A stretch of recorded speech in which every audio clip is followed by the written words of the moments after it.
Hey friends, this is Chris. And Yeji. Welcome back to the channel. So Elon Musk, the CEO of Tesla, might be coming to your house.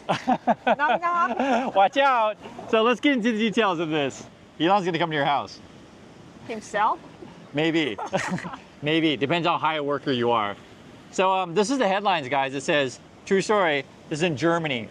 Bosses at Tesla's German Gigafactory are reportedly knocking on some workers' doors when they're at home sick.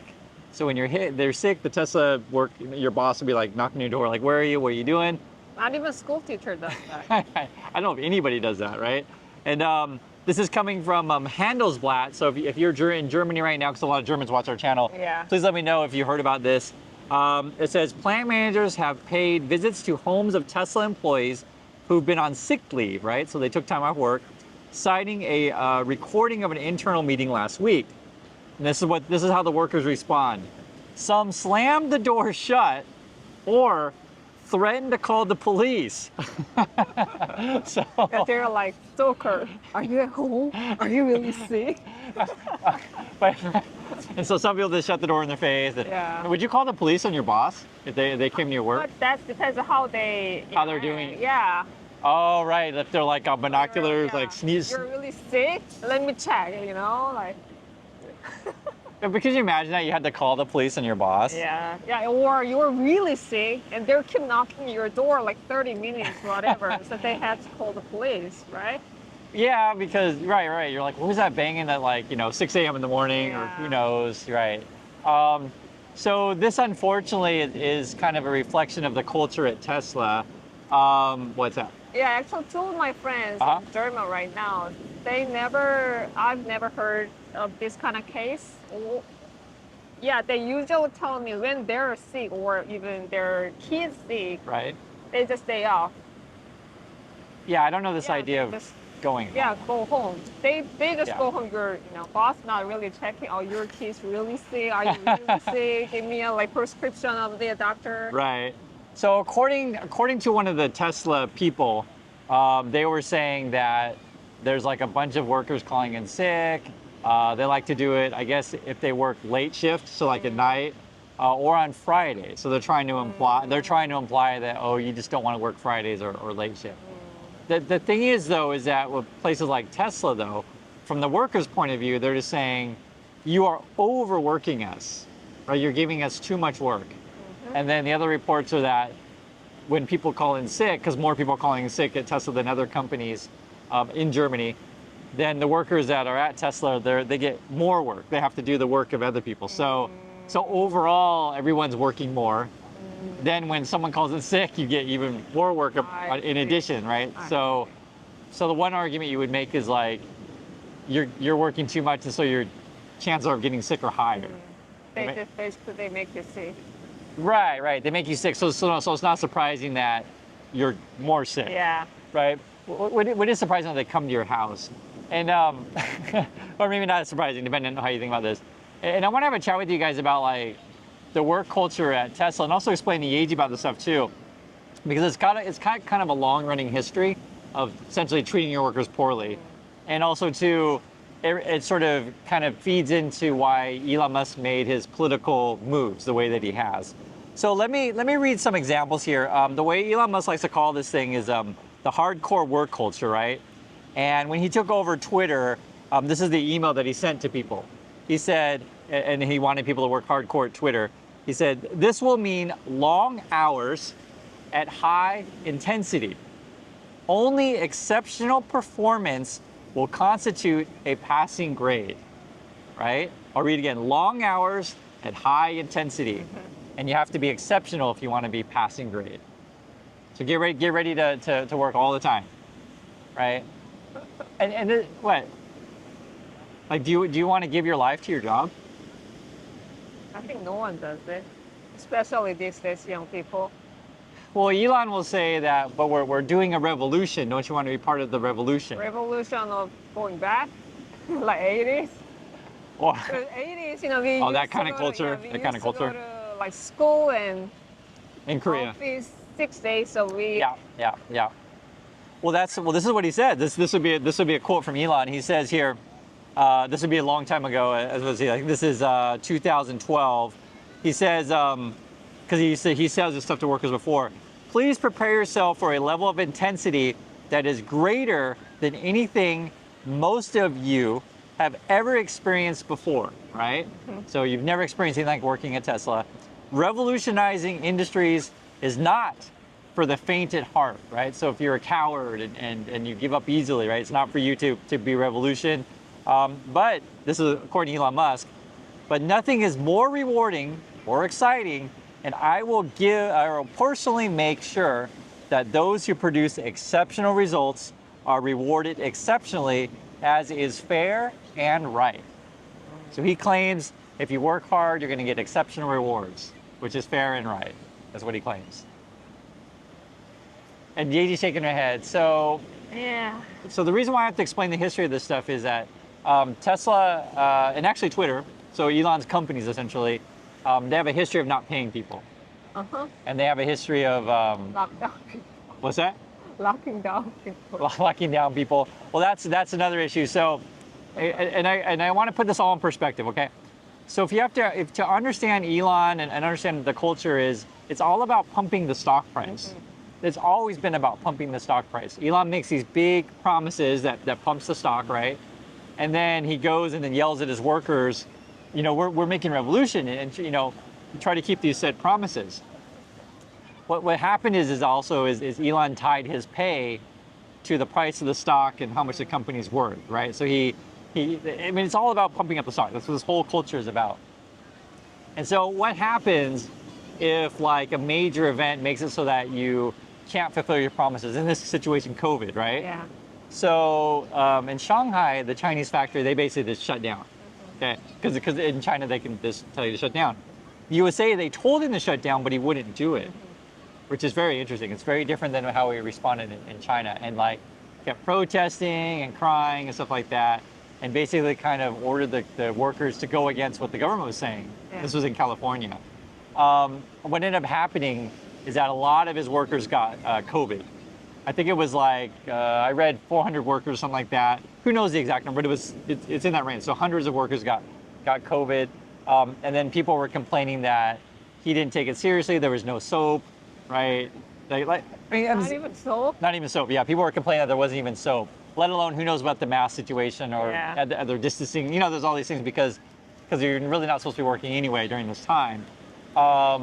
And this is sort of when Elon started to go more to, you know, the Trump side, the right side, or I should say politically right side, not the correct side, however you want to say it, because he was like, I hate regulations, I hate government rules.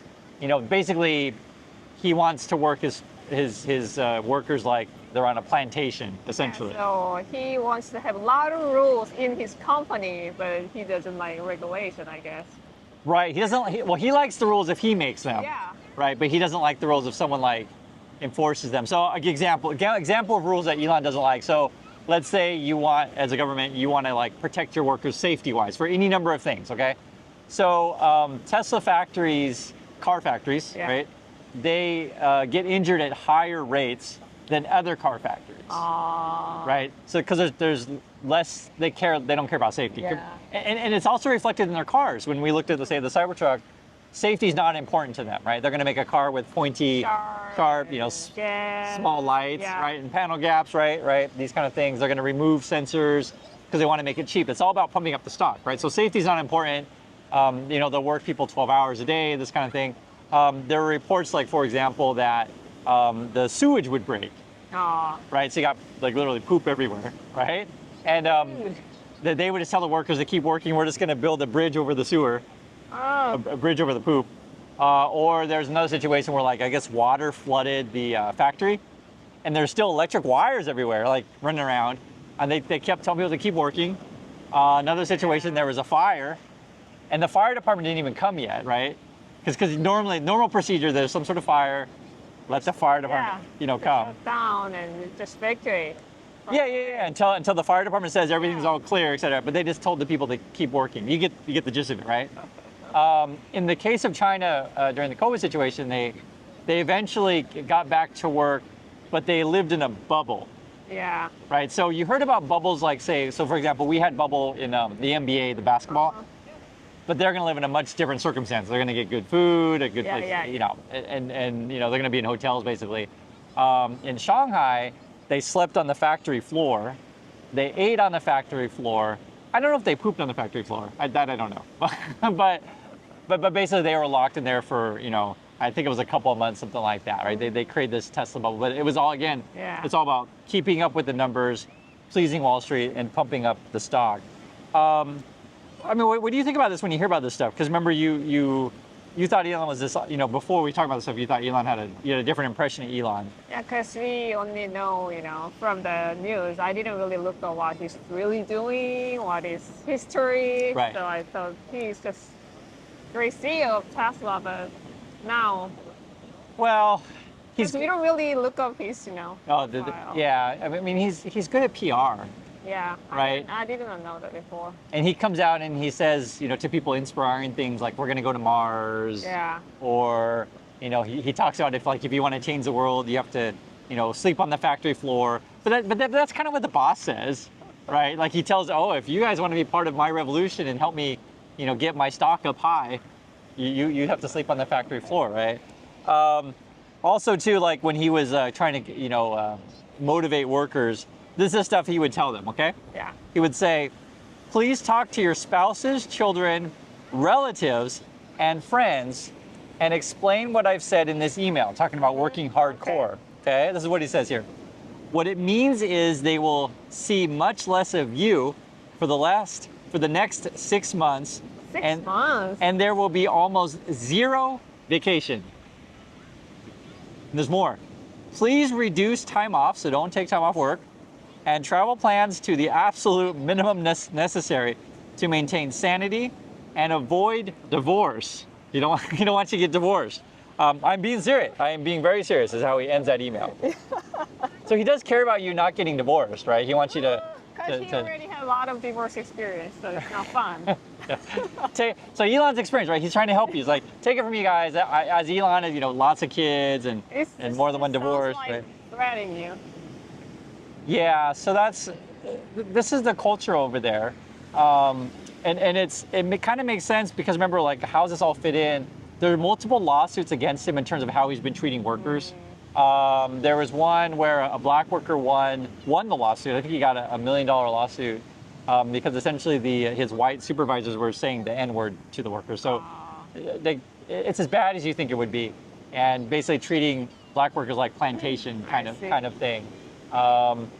The other issue as well is like it wasn't just that one worker. I think if my numbers correct, I think it's like 6,000 black workers are part of a Union? No, because there is no union in Tesla. There's no union in Tesla. It's we say class action lawsuit. That's like a group of people come and sue together for worker stuff. There's that. There's other ones where like all the Twitter workers are suing because they didn't get paid. There's severance. Severance means when you get fired, they give you money to leave. There's multiple lawsuits. There's more than one. And you know, these have yet to be resolved. And so what Elon does then, he takes his companies and goes to Texas because the laws are stronger in California to protect workers. So what's interesting about this, if you understand this, remember we talked about how the car companies, the factories at Tesla have a larger injury rate. They get injured more than other car companies. If you work in Texas as like a worker, construction worker, you also get injured more than other states. It's one of the highest injuries in the world because they don't care again about regulations. Yeah.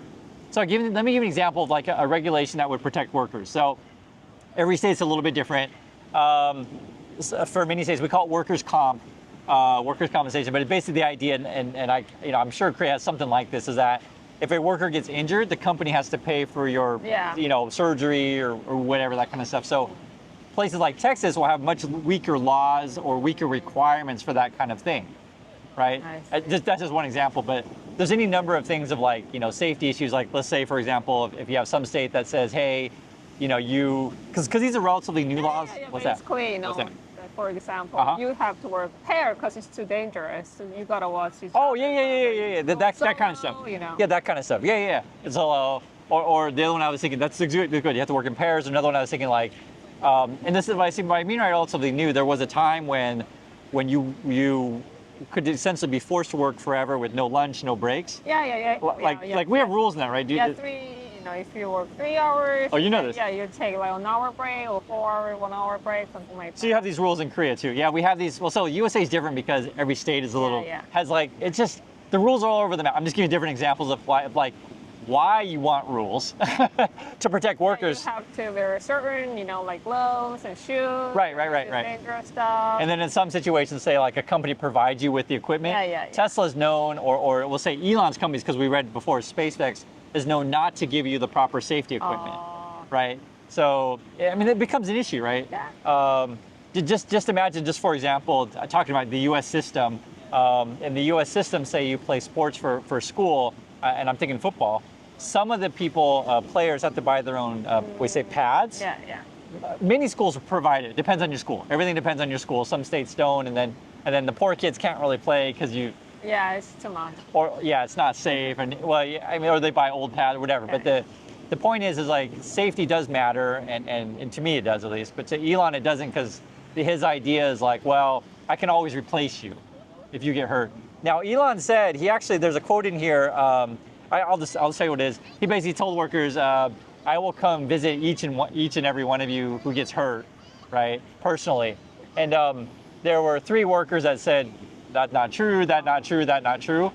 One worker said it was really funny. He said, not only is it not true that if Elon had to visit every one of the workers that got hurt, it would just like take him a year.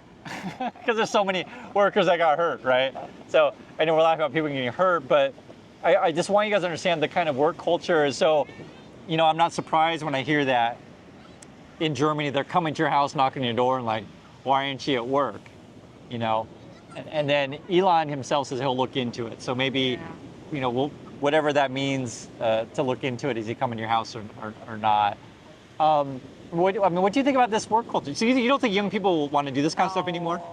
Not at all. They don't even they don't even ride the same car with both. Oh. When you go to meeting, I don't really want to, ride with you, so we go separate. Yeah, it is. That is interesting. And, when you see, actually, you're not calling your mom or either boyfriend, girlfriend, calling, oh, no, she can't really, she can't go to work, she's sick. Or sometimes the day of, because this is my birthday. Oh, yeah, because take whatever personal day for whatever reason, something like that. This is my doggy's birthday. Yeah. So, I mean, certainly you want a work-life balance, right? Yeah. And I think... that's why he tried to move to, you said they're trying to move to Vietnam?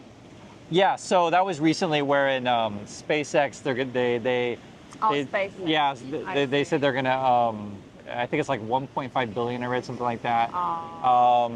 That was just reported 2 days ago. They're going to ruin everything there.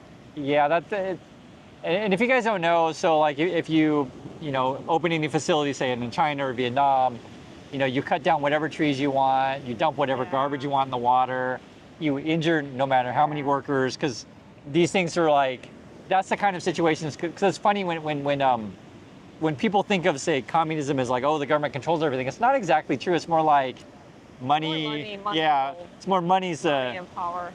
So it could be in that particular situation, it could be someone like an Elon / business controls everything, right? People get hurt, you can cover it up in the media, or another example is so at the Tesla factories, the workers have tried to become a union before, because as a workers, if you want to push back against, say, I don't want to work 15 hours a day or whatever, because according to Elon, when he talks about Chinese workers, he loves Chinese workers because he calls it, they work until the 3 a.m. oil. Yeah. They burn the 3 a.m. oil, whereas the USA, they say, if you work hard, you burn the midnight oil. So they basically, you work till 3 a.m. and Elon likes that kind of thing. One of the things I talk with you and we talk together and on the channel is like, you want sustainability. You want a model that can last, right? And so this is sort of the question I posed to you guys, and I want to hear your thoughts on this, is can Elon maintain this kind of culture before running out of workers and before the news gets out that it's not a great place to work, and they don't have the revenue or sales to justify the stock price that it's at, right? So that's what's going on with Elon. That's why he moved to Texas, and that's sort of why you see this culture shift and why he doesn't like regulation. So be careful out there. Elon might be coming to your house. Stay safe. So we'll catch you on the next video. So bye.